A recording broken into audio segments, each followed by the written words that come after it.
আসসালামু আলাইকুম। আপনাদের সকলকে জানাচ্ছি এশিয়ার পক্ষ থেকে আন্তরিক শুভেচ্ছা ও অভিনন্দন।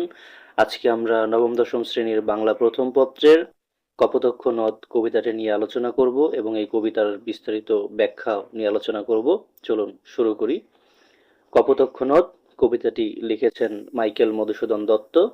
তিনি 1824 খ্রিস্টাব্দের 25শে জানুয়ারি যশোর জেলা সাগরদাড়ি গ্রামে জন্মগ্রহণ করেন এবং 1873 খ্রিস্টাব্দের 29শে জুন পরলোক গমন করেন। কপোতক্ষ নদ একটি চতুর্দশপদী কবিতা, যাকে ইংরেজিতে সনেট বলা হয়। কপোতক্ষ নদ কবিতাটি নেওয়া হয়েছে মাইকেল মধুসূদন দত্তের চতুর্দশপদী কবিতাবলী থেকে। কবিতার ব্যাখ্যায় যাওয়ার পূর্বে আমরা কবিতার গুরুত্বপূর্ণ কিছু তথ্য সম্পর্কে জেনে নেই, কারণ এই গুরুত্বপূর্ণ তথ্য জানা থাকলে সৃজনশীল প্রশ্ন লেখার ক্ষেত্রে অনেকটা সুবিধা পাওয়া যাবে।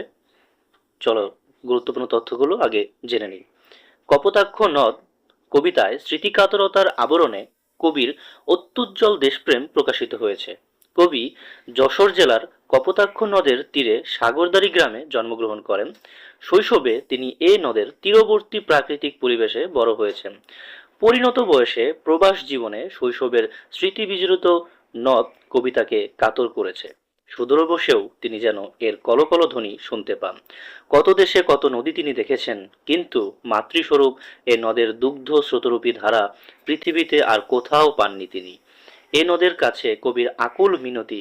বাংলা কবিতা ও গানে তিনি যেন এ নদের কথা দেশের মানুষের কাছে পৌঁছে দিতে পারেন। কপোতক্ষ নদ কবিতাটিতে 14টি চরণ রয়েছে, আর এই 14টি চরণকে মূলত দুইটি ভাগে ভাগ করা হয়েছে। প্রথম ভাগে রয়েছে 8টি চরণ এবং দ্বিতীয় ভাগে রয়েছে 6টি চরণ। প্রথম 8টি চরণকে বলা হয় অষ্টক, পরবর্তী 6টি চরণকে একত্রে বলা হয় ষষ্ঠক।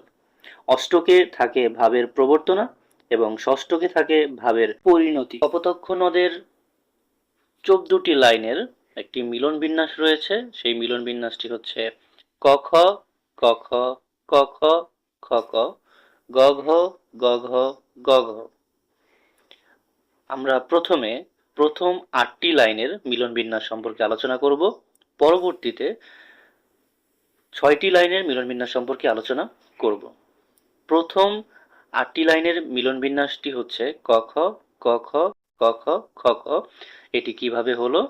প্রত্যেকটি লাইনের শেষে যেই শব্দগুলো রয়েছে সেই শব্দগুলো আমরা প্রথমে একটু পড়ে নেব।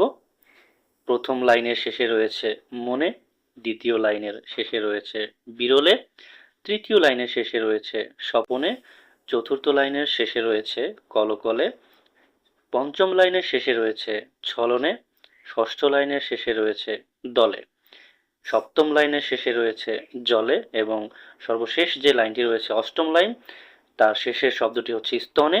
প্রত্যেকটি শব্দের শেষের অক্ষরগুলো যদি আমরা দেখি, অক্ষরগুলোতে রয়েছে নে, লে, নে, লে, নে, লে।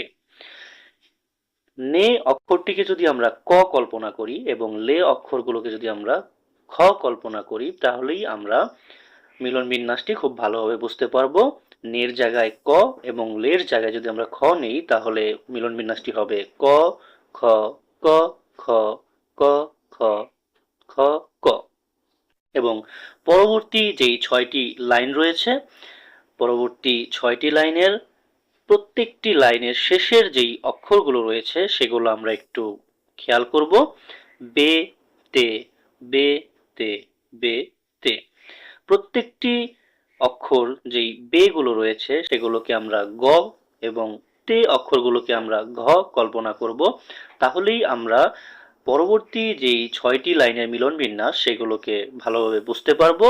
বে গুলোকে গ এবং তে গুলোকে ঘ কল্পনা করলে দেখা যাবে পরবর্তী 6টি লাইনের মিলন বিন্যাসটি হবে গ ঘ, গ ঘ, গ ঘ।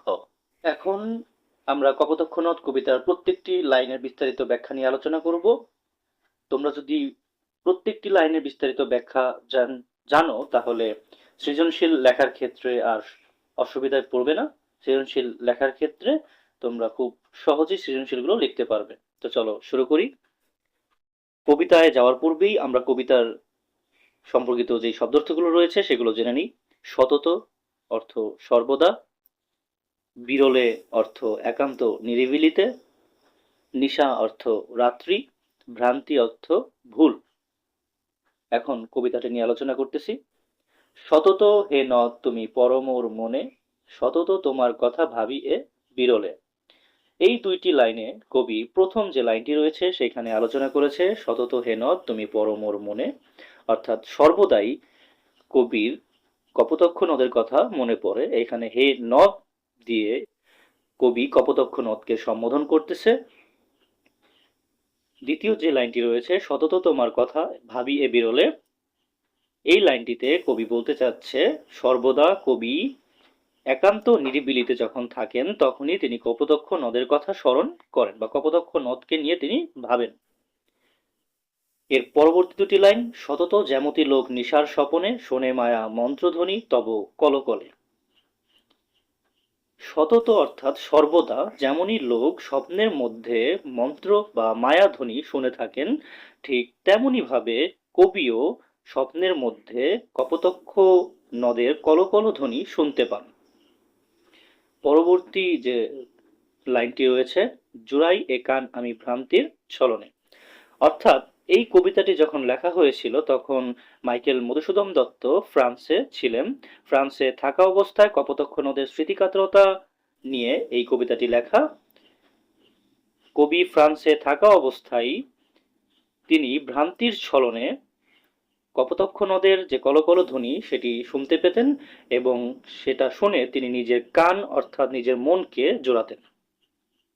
পরবর্তী যে দুটো লাইন বহু দেশে দেখিয়াছি বহু নদ দলে কিন্তু এ স্নেহের তৃষ্ণা মিটে কার জলে, অর্থাৎ কবি বহু দেশে বহু নদকে দেখেছেন, তবে তার মনের যে স্নেহের তৃষ্ণা বা মনের যে স্মৃতিকাতরতা সেটা কোনো নদকে দেখেই মিটতেছে না।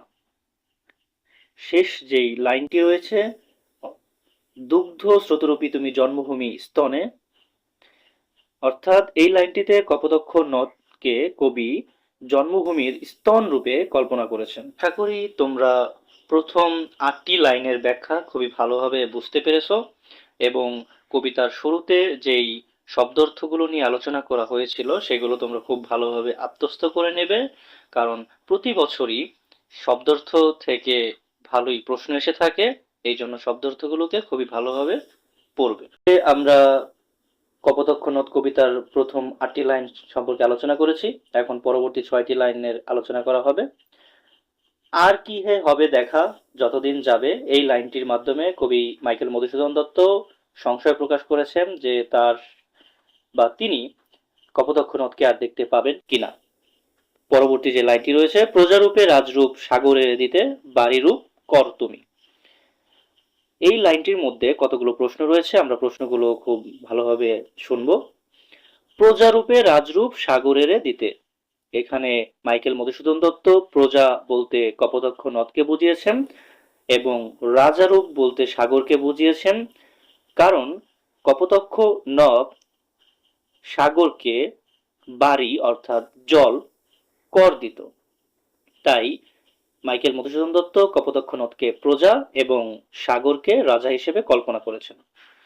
পরবর্তী লাইনটি রয়েছে এই মিনতি গাবে বঙ্গজনের কানে শখে সখারিতে নাম তার, এই লাইনটিতে মাইকেল মধুসূদন দত্ত কপোতক্ষ নদের কাছে মিনতি করছে বা প্রার্থনা করছে যে কপোতক্ষ নদ যাতে তার পূর্ববর্তী অঞ্চলে বসবাসকারী প্রত্যেকটি লোকের কাছে মাইকেল মধুসূদন দত্তের কথা পৌঁছে দেন।